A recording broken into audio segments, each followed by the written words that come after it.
Hello everyone! Welcome back to Annabelle's Vlog. So, nandito tayo ngayon sa Delhi dahil may aatenan kami na isang malaking business. Actually, it's a business. So, panoorin yung video na to.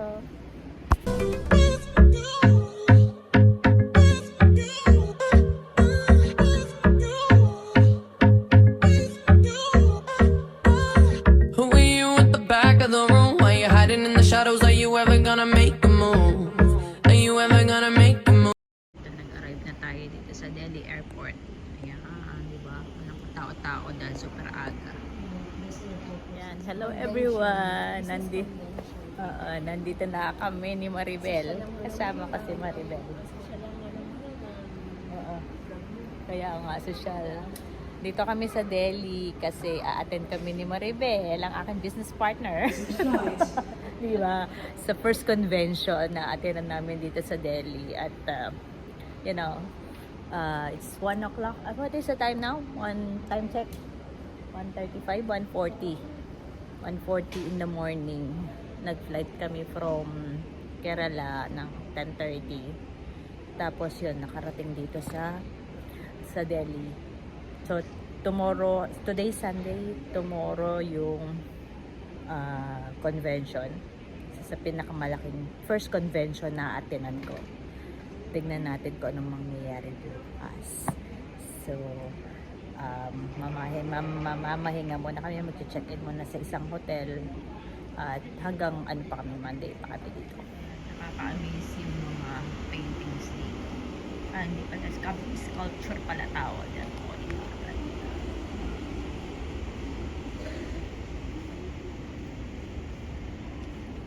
Tingnan mo ito. Ito yung half rupee. 1954. Nilagyan nila yan sa wall. Yung sculpture. Diba? Okay, ito. Ano pala siya, mga coins.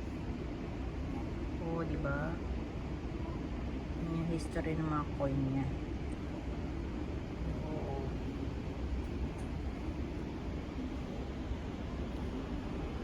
Ang galing. Imagine mo, mga coins pala to. So, napaka-amazing pala nitong sculpture na to. Kasi ito pala yung mga coins way back na mga ginagamit ng mga Indians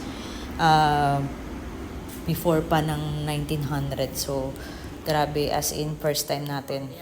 At eto, nandito na tayo sa pinaka-exit. Malapit na tayo sa exit.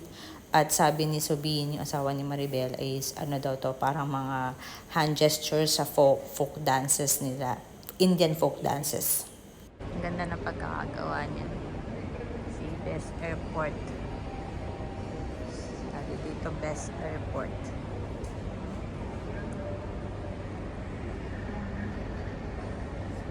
Ito daw yung mga dance, ano ba to? Parang folk dances na mga hand gestures. Ganda talaga niya. Grabe, as in amazing. Nung last time na punta namin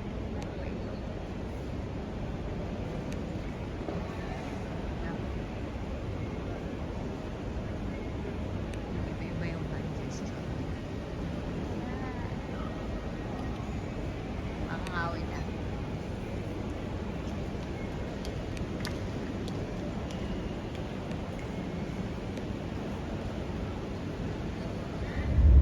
So ito, nagbabiyahe na kami papunta dun sa hotel na pag-stayan namin for 2 nights.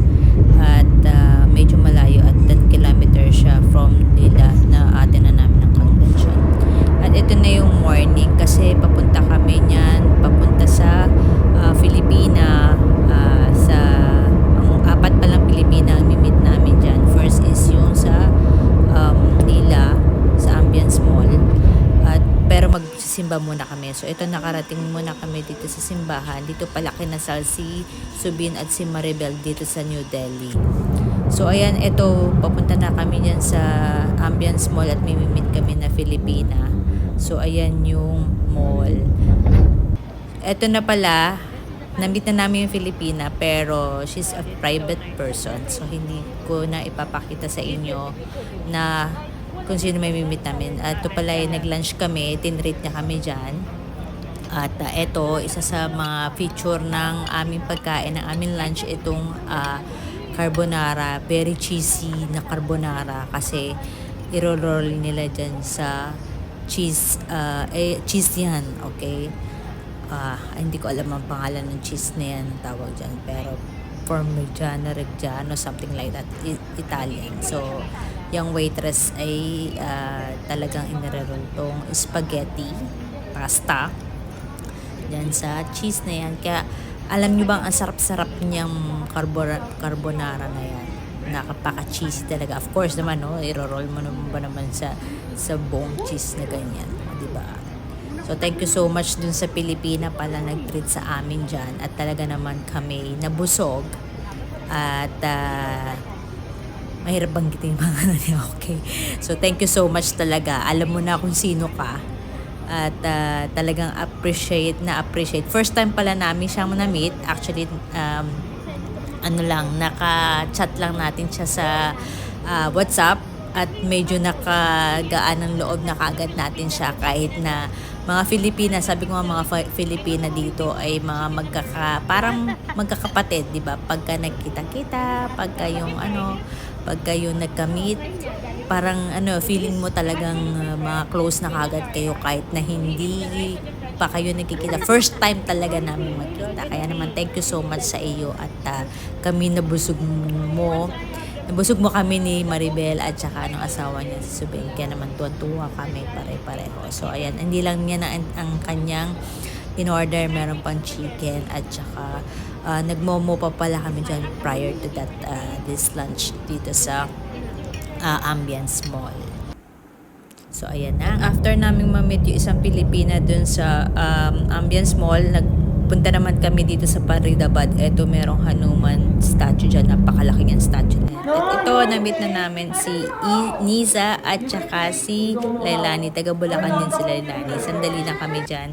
Nag-lunch lang kami sa kanila at bumalik na rin kasi meron pa uli kami imimit isa pang Pilipina na naman na leader ng New Delhi. So, ayan. Ito coffee. Nagpa-coffee si ate. Hindi na kami nakapagpa-picture dyan. At actually, mabilis ang mga mimit yung ating mga Pilipina. Kasi ang pinaka-main purpose talaga namin dyan is umattend ng convention. So, ito na yung mga picture ng pagdating namin sa Delhi. At na-meet din pala namin si Ate Fatima, yung leader ng New Delhi. At ito si Nisa at saka si Lailani at saka yung isa pang Pilipina na na-meet namin, nagpa-lunch sa amin. So, nag-lunch din pala rin kami. Actually, snacks na nun kasi 3 o'clock na nung nakarating kami kay Lailani. Si Lailani ay taga Santa Maria din. May kawayan pala na matagal ng kaibigan ni Maribel. Kaya, in-invite kami niyan sa kanyang bahay at na-meet namin yung family niya, yung asawa niya at saka yung asawa niya pala hindi namin na-meet, yung asawa ni Nisa at saka yung mga anak niya. So, thank you so much for watching, guys. God bless and stay safe. So, ito yung convention namin sa Lila Ambience sa Gurugram. So, abangan nyo to sa aking next video, sa upcoming video ko.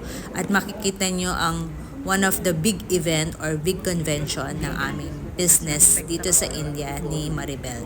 Kaya naman, ako'y excited na ipakita sa inyo sa next video.